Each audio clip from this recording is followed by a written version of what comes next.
But my question, what I want to ask you about is, I've been watching this the Occupy Wall Street movement, this protest that's been going on for a couple of weeks, and I kind of learned about it maybe a little after it started. It wasn't getting much press coverage, and now it is, and I was reading about it. I came across, an article that said there was a group of Tea Party protesters that went down to protest against the protest.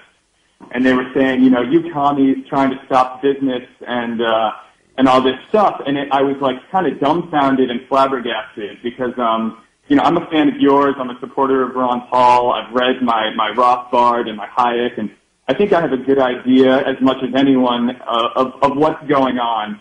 And I kind of thought that the Tea Party started around a similar libertarian ideology and basis, and I know it's been co-opted by Fox News and by mainstream Republicans and Bachman and all these crazy people. But the true Tea Party people in America, the true libertarians, I'm wondering they should really be embracing this Occupy Wall Street movement. And while there's it depends on how you want to look at it, because I think a lot of people will look at this Occupy Wall Street as not just an attack on Wall Street, that Wall Street is simply symbolic of an attack on capitalism, an attack on entrepreneurialism and that aspect of America, which is wrong.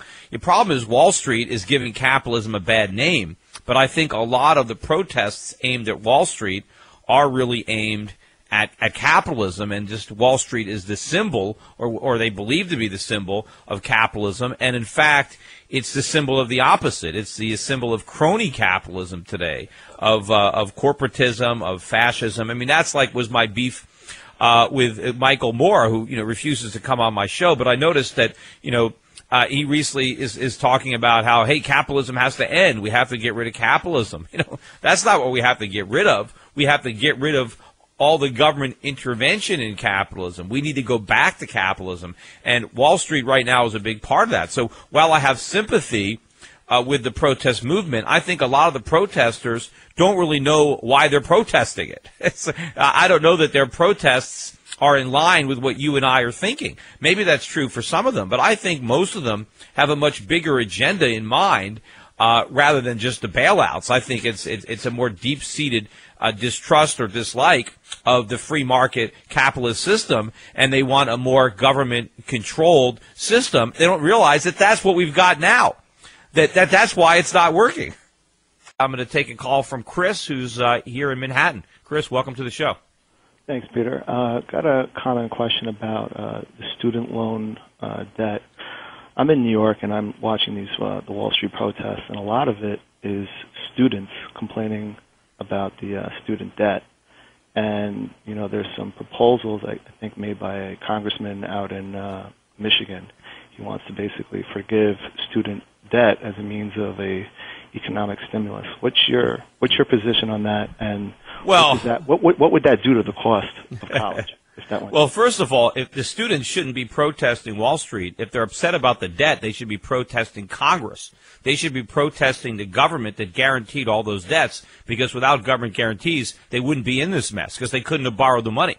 And what would have happened was that college tuitions would have come down to the point where they could afford them without the borrowed money. So the reason that students are struggling with high debt levels is the unintended consequences of government policy trying to help the students. And that's why, the most dangerous words in the English language are, I'm from the government and I'm here to help you. So the students should be outraged, but they're directing their outrage in the wrong place. Now, as far as do I support forgiving student loans, look, I've got sympathy to the fact that our kids are struggling with a lot of debt that they shouldn't have. But we can't simply forgive the debt because, number one, what about the cost? I mean, students owe about $1 trillion. So how are we going to pay for forgiving all this student debt, number one? Number two, what about the moral hazard that it sends? Hey, if we forgive the debt of the students today, well, that means we're going to forgive the debt of the students in the future, which means students will be even more likely to run up even bigger debts, basically waiting for their bailout. So that is going to cause college tuition prices to rise even faster. I can even see the colleges advertising, hey, don't worry about how much you borrow. The government will probably forgive it anyway in the next stimulus, so we certainly can't do that.